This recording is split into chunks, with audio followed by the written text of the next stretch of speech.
हैदराबाद में सिंध आबादकार इतिहाद तरफ़ां डीज़ल की क़ीमतुनि में वाध, कणक ख़रीदारी शुरू न करणु, पुछड़ीअ में पाणीअ जी हथरादू खोट ऐं फुटीअ जो अघु मुक़रर न थियण ख़िलाफ़ एहतिजाजी रैली कढी वई।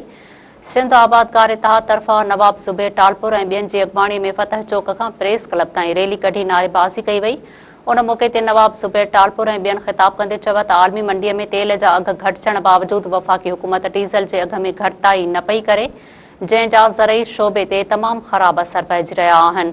आबादकार अॻवाणनि चयो आहे त फ़सलुनि जी पोखाई ते वॾा ख़र्च आहिनि। ख़र्चनि जे हिसाब सां जिन्सुनि जा अघ बिल्कुलु न पिया ॾिना वञनि, जंहिं करे आबादगारनि फ़सलुनि मां पंहिंजो ख़र्च बि नथो कढी सघे। नवाब ज़ुबैर टालपुर ऐं ॿियनि जो चवणु हो त भाण, ॿिज ऐं पेस्टिसाइड समेत ज़रई शयुनि जा अघ आसमान ते पहुतल आहिनि। हर रोज़ भाण जे अघ में इज़ाफ़ो कयो पियो वञे। दुनिया में हुकूमतूं ज़रई शोबे खे अवलीन तरजीह ॾेई रहियूं आहिनि, पर पाकिस्तान में वफ़ाक़ी हुकूमत उन जे उबतड़ ज़राअत खे मुकमल नज़रअंदाज़ करे रही आहे।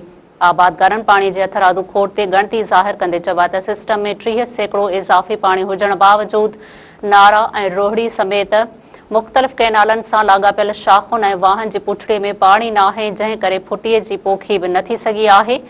आबादगारनि मुतालबो कयो आहे त ख़र्चनि खे नज़र में रखंदे फुटीअ जो फ़ी मण अघु 10,000 रुपया मुक़ररु कयो वञे। जेकॾहिं असांजे मुतालबनि ते ध्यानु न ॾिनो वियो त एहतिजाजी तहरीक खे पूरी सिंध ताईं वधाईंदासीं।